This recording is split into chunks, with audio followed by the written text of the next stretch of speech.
ગાંધીનગર જિલ્લાની અંદર નોકરી મેળવવા માંગતા ઉમેદવારો માટે ફાઇનલી ગુડ ન્યૂઝ લઈને આવ્યો છું. એક ઓફિશિયલ નોટિફિકેશન જાહેર થઈ છે. એક ન્યૂઝપેપરનું કટિંગ લઈને તમારા સમક્ષ રજૂ થયું હતું.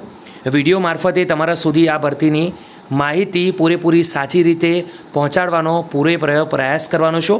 વિડીયો શરૂ કરીએ એના પહેલાં દોસ્તો રિક્વેસ્ટ કરું છું, ગાંધીનગરની અંદર સ્પેશિયલી નોકરી મેળવવા માંગતા ઉમેદવારો આપણા આ પ્લેટફોર્મને જોઈન કરી લે અને સાથે સાથે નીચે બેલ આઇકોન નોટિફિકેશન છે તેને ઓન કરી દે, જેથી તમારા મોબાઈલમાં જ્યારે પણ હું વિડીયો બનાવીને મૂકું તો ફટાફટ અપલોડ થઈને આવી જાય.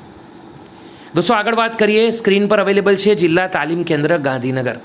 ગાંધીનગર ખાતે જે જાહેરાત આવી છે જિલ્લા તાલીમ કેન્દ્ર ખાતે, તે 11 માસના કરારથી છે. તો જે પણ મિત્રો કરારથી નોકરી કરવા માંગે છે, પ્રાઇવેટ નોકરી કરવા માંગે છે કે કાયમી નોકરી કરવા માંગે છે, તેવા તમામ મિત્રો માટે આપણો આ પ્લેટફોર્મ બેસ્ટ છે.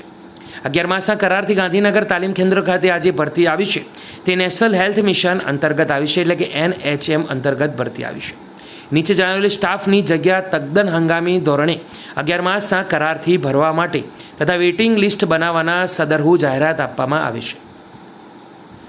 દોસ્તો જો તમે આ ભરતીમાં ઇન્ટરેસ્ટેડ છો તો આગળ વધીએ. તો 7 જુલાઈથી 14 જુલાઈ સુધી રાત્રિના 12 વાગ્યા પહેલાં, એટલે કે એક અઠવાડિયાનો તમને સમય આપવામાં આવે છે. આરોગ્ય સાથેની ઓફિશિયલ વેબસાઇટ પર જઈને ફોર્મ ભરી શકો છો. લિંક તમને અવેલેબલ છે વિડીયોની નીચે, અથવા તો સબ્જેક્ટની અંદર જ લિંક અવેલેબલ છે, એના પર ક્લિક કરીને પણ તમે, અથવા ટાઇટલની અંદર જ લિંક અવેલેબલ છે એના પર ક્લિક કરીને ફોર્મ ભરી શકો છો. આગળ વધીએ. આ જે ભરતી છે તે જગ્યાનું નામ છે આસિસ્ટન્ટ. હવે આસિસ્ટન્ટ ફાઇનાન્સનો છે. ફાઇનાન્સ આસિસ્ટન્ટની કુલ એક જગ્યા માટે અહીંયા હાલ ભરતી આવી છે.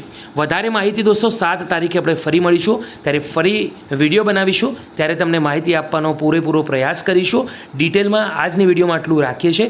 ત્યાં સુધી ગુડ બાય, ટેક કેર.